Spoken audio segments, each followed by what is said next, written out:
friends, this is Jyoti Verma. Today I am going to start with childhood and growing up unit 4th.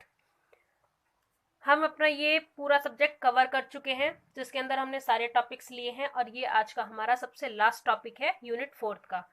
अब हमारा ये topic यानी ये जो book है हमारी पूरा सिलेबस इसका कवर हो चुका है।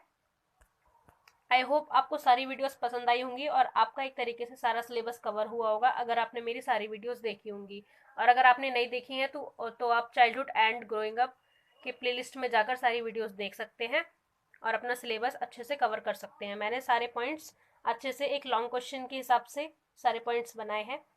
आई होप आपको पसंद आएगा और अगर आपको किसी भी टॉपिक से रिलेटेड कोई भी क्वेरी है तो आप कमेंट सेक्शन में कमेंट कर सकते हैं, तो मैं दोबारा से वो वीडियो बनाने की कोशिश करूंगी अगर आपको कोई भी प्रॉब्लम आ रही है किसी भी टॉपिक में। तो चलिए आज का टॉपिक स्टार्ट करते हैं यूनिट 4th का childhood and growing up, last topic जिसका टाइटल है बाल अधिकारों की रक्षा, यानी जो प्रोटेक्शन है किसकी, चाइल्ड के राइट्स की, कि बच्चों को क्या क्या राइट है, क्या क्या अधिकार है। बाल अधिकारों की रक्षा हेतु यूनिसेफ के जो कार्य और योगदान होता है, विश्व स्वास्थ्य संगठन यानी एनजीओस वगैरह जो होते हैं, या फिर जो राष्ट्रीय कमीशन की भूमिका और योगदान है, या फिर नेक्स्ट है राष्ट्रीय मानव अधिकार कमीशन, और फिर बाल सहायता व एनजीओ।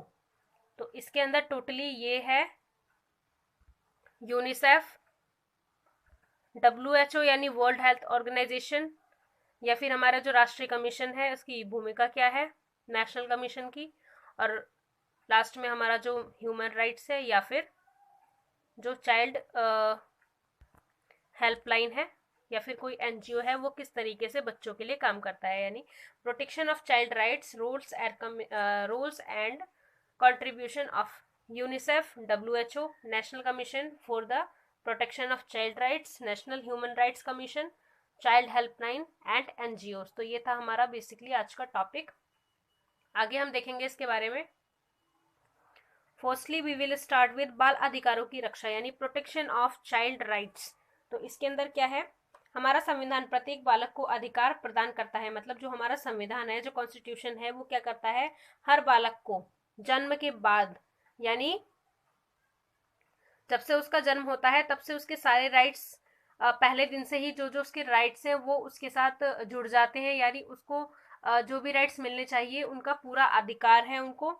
आगे है ये अधिकार केवल उन बालकों हेतु सीमित है जो हिंसा, शोषण व अपशब्द के शिकार हैं, मतलब जो हिंसा के शिकार हैं, शोषण के शिकार हैं या किसी भी अपशब्द के शिकार हैं। लेकिन सभी बालकों के लिए यह सुनिश्चित किया जाता है कि बिना किसी भेदभाव के, मतलब कोई भी डिस्क्रिमिनेशन नहीं है, बिना किसी भेदभाव के सामाजिक सुरक्षा व बचाव प्रदान किया जाएगा। तो ये है कि प्रोटेक्शन किस तरीके से की जा सकती है, किसकी, चाइल्ड की या चाइल्ड राइट्स की।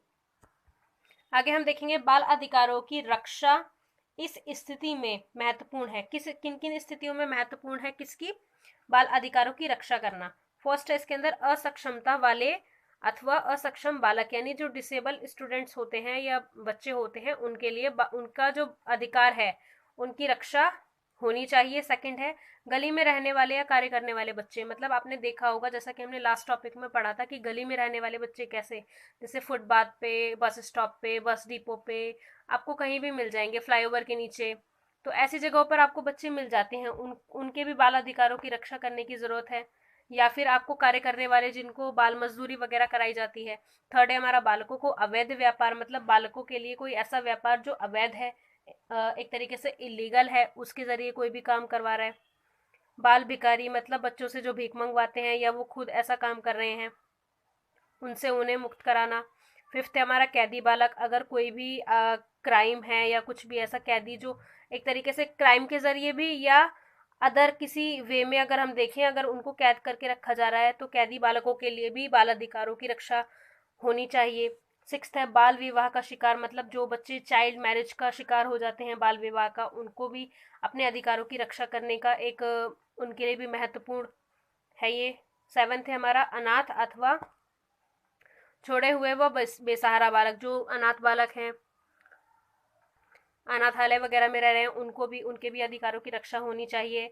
नाइन्थ है एट्थ है हमारा बाल वैश्यवृत्ति वाले बालक जिनके साथ बाल वैश्यवृत्ति हो रही है उनके भी अधिकारों की रक्षा की आवश्यकता है।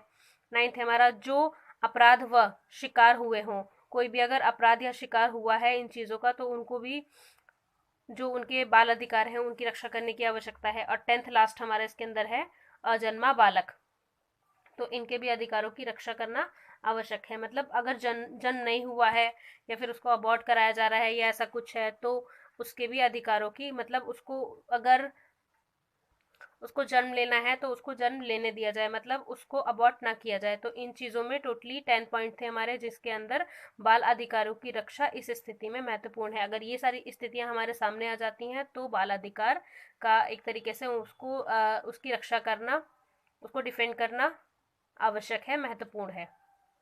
सबसे पहले हम देखेंगे यूनिसेफ किस तरीके से कार्य करता है बाल अधिकार के लिए, मतलब बाल अधिकार के लिए या उनके राइट्स को सुरक्षित रखने के लिए यूनिसेफ का क्या रोल है। तो यूनिसेफ का मीनिंग है United Nations International Children's fund.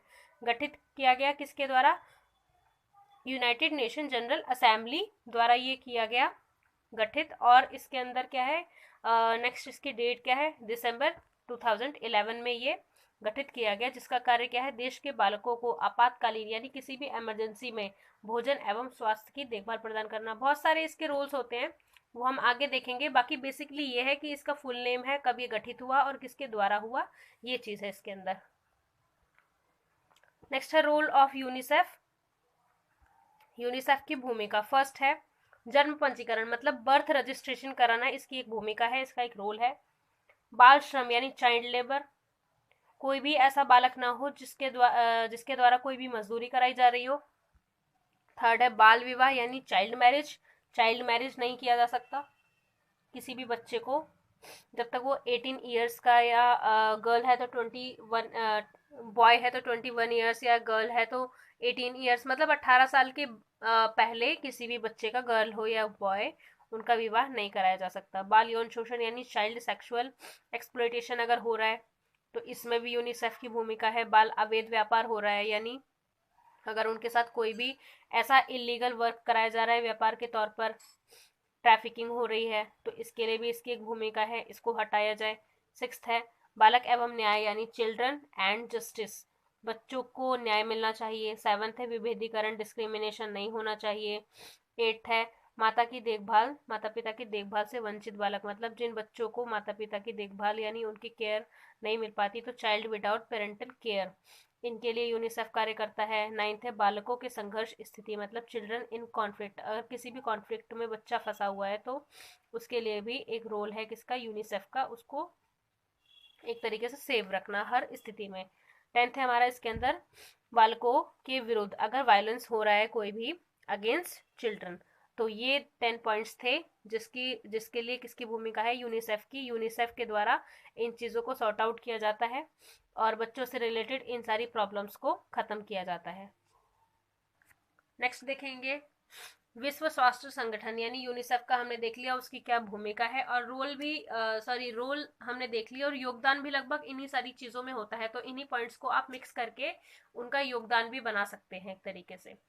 तो नेक्स्ट है हमारा विश्व स्वास्थ्य संगठन यानी वर्ल्ड हेल्थ ऑर्गेनाइजेशन WHO, इसकी क्या भूमिका है। विश्व स्वास्थ्य संगठन संयुक्त राष्ट्र की विशिष्ट एजेंसी के रूप में 1948 यानी 1948 में स्थापित किया गया था।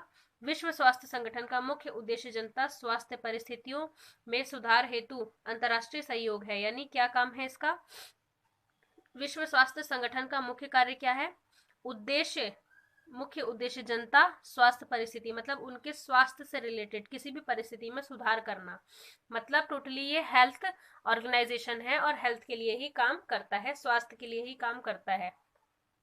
नेक्स्ट हम देखेंगे विश्व स्वास्थ्य संगठन की भूमिका यानी रोल ऑफ WHO यानी वर्ल्ड हेल्थ ऑर्गेनाइजेशन। इसमें फर्स्ट पॉइंट है हमारा अंतर्राष्ट्रीय स्वास्थ्य कार्य पर निर्देशन यानी उस पर कोई भी निर्देश करना, निर्देशन एवं समन्वय अधिकारी के रूप में कार्य करना, इसका एक कार्य है, इसका एक रोल है। सेकंड है तकनीकी सहयोग को बढ़ाना। थर्ड है इसके अंदर स्वास्थ्य सेवाओं को मजबूत करने के लिए, मतलब जो स्वास्थ्य से रिलेटेड कोई भी सेवाएं हैं जैसे हॉस्पिटल्स में नई मशीन्स लाना या फिर कोई भी अच्छे डॉक्टर्स को वहां पर उपलब्ध कराना, तो ये सारी चीजें हैं अच्छे स्वास्थ्य के लिए, स्वास्थ्य सेवाओं को मजबूत करने के लिए सरकार से सहायता हेतु निवेदन करना इसका एक कार्य है। उचित तकनीकी सहायता, मतलब कोई भी ऐसी मशीन्स हो जो तकनीकी से चलती हो, तो ये चीजें टोटली क्या होता है कि हॉस्पिटल्स में या ऐसी किसी भी जगह पर, क्लिनिक्स वगैरह में प्रोवाइड कराना। उचित तकनीकी सहायता एवं आपातकालीन यानी इमरजेंसी सिचुएशन में, आपातकालीन स्थिति में निवेदन पर आवश्यक सहायता की सहमति प्रदान करना। फिफ्थ है इसके अंदर हमारा स्वास्थ्य चिकित्सा एवं संबंधित व्यवसायों में शिक्षण एवं प्रशिक्षण, मतलब शिक्षण, टीचिंग भी होनी चाहिए और ट्रेनिंग भी होनी चाहिए, इस स्तर में सुधार को बढ़ावा देना। सिक्स्थ है हमारा इसके अंदर मानसिक स्वास्थ्य के क्षेत्र में, मतलब टोटली मेंटली लेवल पर जो हमारी हेल्थ होती है उसके क्षेत्र में क्रियाओं विशिष्ट रूप से मानवीय संबंधों के संतुलन प्रभावित करने वाली क्रियाओं को बढ़ावा देना। तो ये पॉइंट्स थे कि इसका क्या रोल है, WHO का, वर्ल्ड हेल्थ ऑर्गेनाइजेशन का क्या रोल है, किस चीज के लिए है, ये हमने कुछ पॉइंट्स देखे। नेक्स्ट है इसमें बाल अधिकार हेतु राष्ट्रीय कमीशन, ये हमारा नेक्स्ट टॉपिक है। अब इसके अंदर यूनिसेफ देख लिया हमने, वर्ल्ड हेल्थ ऑर्गेनाइजेशन देख लिया। अब नेक्स्ट है बाल अधिकार हेतु राष्ट्रीय commission, national commission for protection of child rights, यानी जैसा कि आपने सुना होगा NCPCR, तो ये वही चीज है, इसकी फुल फॉर्म है national commission for protection of child rights. इसके अंदर क्या है, बाल अधिकार नियम 2005, ये अधिनियम कब चालू हुआ, 2005 में, वह संसद नियम दिसंबर 2005 कमीशन के अंतर्गत बाल अधिकार बचाव हेतु राष्ट्रीय कमीशन NCPCR की मार्च 2007 में स्थापना की गई थी। कमीशन को यह सुनिश्चित करना चाहिए कि सभी कानून, नीतियां, कार्यक्रम तथा प्रशासनिक तंत्र भारत के संविधान तथा संयुक्त राष्ट्र की बालकों के अधिकार के सम्मेलन के अनुसार है। तो ये था NCPCR। आगे इसकी भूमिका देखेंगे। रोल ऑफ NCPCR, इसके अंदर क्या है, किसी भी कानून द्वारा, मतलब कोई भी कानून है, किसी भी कानून द्वारा अथवा उसके अंतर्गत आने वाले बचाव कार्यों का परीक्षण एवं पुनर्निरीक्षण करना तथा उनके प्रभावी कार्यान्वयन हेतु उपायों का सुझाव देना। सेकंड है इसके अंदर बाल अधिकार हिंसा का पता लगाना एवं इस प्रकार के मुद्दों में कार्यवाही प्रारंभिकता हेतु सुझाव देना। थर्ड है सभी कारकों का परीक्षण करना, आतंकवाद, समुदाय हिंसा, दंगे, प्राकृतिक आपदा, घरेलू हिंसा, HIV एड्स, तस्करी, बुरा व्यवहार, शोषण, अत्याचार एवं बाल अधिकार प्रशंसा को प्रभावित करने वाले कारकों का परीक्षण करना, मतलब उसको देखना, उसकी देखरेख करना एवं उचित बचाव उपायों का सुझाव देना, मतलब उससे बचने के लिए उपाय देना। शिकायतों की पूछताछ क्या है इसके अंदर, बाल अधिकारों के क्षेत्र में शोध को बढ़ावा देना। और लास्ट है हमारा इसके अंदर बालकों के बचाव एवं विकास हेतु उपलब्ध नियमों को लागू न होना, मतलब इसके अंदर ये शिकायतें आती हैं। तो यहाँ तक हमने देख लिया अपना NCPCR। अब हम देखेंगे राष्ट्रीय मानव आयोग यानी नेशनल ह्यूमन राइट्स कमीशन। इसके अंदर क्या है, राष्ट्रीय मानव अधिकार आयोग एक विशिष्ट विशेषज्ञ संघ है जिसका निर्माण मानव अधिकार बचाव नियम 1993 के अंतर्गत मानव अधिकार हिंसा संबंधी शिकायतों के परीक्षण व खोज हेतु किया गया। NHRC यानी नेशनल ह्यूमन राइट्स कमीशन की भूमिका एवं इसके दखल का प्रभाव किसी व्याख्या का मोहताज नहीं है, मतलब इसको किसी व्याख्या की जरूरत नहीं है, किसी भी एक्सप्लेनेशन की जरूरत नहीं है। आयोग का दखल समाज के विभिन्न विभागों के बीच आत्मसम्मान का निर्माण करने में सहायता नहीं करता। नेक्स्ट है role of National Human Rights Commission यानी NHRC का जो रोल है वो क्या है। फर्स्ट है इसके अंदर हमारा मानव अधिकारों की रक्षा एवं संवर्धन। सेकेंड है इसमें मानव अधिकारों की सुरक्षा हेतु किसी नियम द्वारा बनाई गई सुरक्षा प्रणाली का पुनर्निरीक्षण। थर्ड है इसमें मानव अधिकारों के संवर्धन एवं सुरक्षा से संबंधित राय, सुझाव अथवा रिपोर्ट तैयार करना। फोर्थ है इसके अंदर शिक्षण, शोध, मानव अधिकार, विद्यालय क्रियान्वयन में शिक्षण हेतु भाग लेने वाले कार्यक्रमों के निर्माण में सहायता करना। और फिफ्थ है हमारा मानव अधिकारों का प्रचार, जनता जागरूकता में वृद्धि, विशेष रूप से सूचना व शिक्षा की सहायता से सभी अंगों को प्रयोग में लाने हेतु सभी प्रकार के विभेदीकरण को रोकने के लिए प्रचारित करना। और सिक्स्थ है हमारा इसके अंदर इस प्रकार के अन्य कार्यों का अभ्यास करना जो मानव अधिकारों का बचाव एवं समर्थन हेतु उचित माने जाते हैं। यहाँ तक हमने देखा अपना NHRC यानी नेशनल ह्यूमन राइट कमीशन क्या है और इसका क्या रोल है। आगे हम देखेंगे बाल हेल्पलाइन एवं गैर सरकारी संगठन यानी चाइल्ड हेल्पलाइन एंड NGO। तो इसमें क्या है, बाल हेल्पलाइन पर फोन आपातकालीन सेवा है। ये एक तरीके से इमरजेंसी के लिए ये एक सर्विस दी जाती है, इमरजेंसी सर्विस, जो बालकों की आवश्यकता के अनुसार देखभाल एवं रक्षा हेतु उन्हें सेवाओं व स्रोतों को जोड़ता है। बाल हेल्पलाइन का उद्देश्य बालकों की कठिनाई में तुरंत सहायता हेतु प्रत्युत्तर देता है एवं दीर्घकालीन पुनर्वास यानी रिहैबिलिटेशन से जोड़ता है। तो ये है हमारा चाइल्ड हेल्पलाइन एंड NGO। तो इसके अंदर आगे हम इसका रोल देखेंगे। बाल हेल्पलाइन एवं गैर सरकारी संगठनों की भूमिका यानी role of child helpline and NGOs। तो फर्स्ट है इसके अंदर हमारा बाल हेल्पलाइन एवं NGO बालक की आवाज है, मतलब इसके द्वारा बालक अपनी आवाज उठा सकता है। बालक मदद हेतु कई सेवाओं के लिए जैसे बेइज्जती, धमकाना, बिना इच्छा या कम वर्ग के लिए आत्महत्या भावना अथवा परिवार में परेशानियों के बारे में मदद की खोज में फोन करते हैं।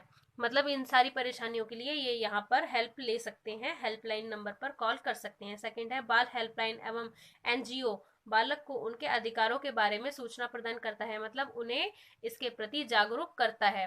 थर्ड है हमारा इसके अंदर बाल हेल्पलाइन एवं NGO क्षेत्र उपलब्ध स्रोतों व सेवाओं के साथ हेल्पलाइन समूह टीम से परिचित कराने में सहायता करता है। फोर्थ है हमारा इसके अंदर बाल हेल्पलाइन एवं NGO बालकों को हेल्पलाइन के बारे में प्रोत्साहित यानी फीडबैक हेतु प्रोत्साहित करती है। ये प्रतिक्रिया इसे बालकों के द्वारा बालकों के लिए सेवा बनाती है। सो फ्रेंड्स, ये थी हमारी आज की वीडियो जहां पर हमने कई चीजें देखी, जिसके अंदर था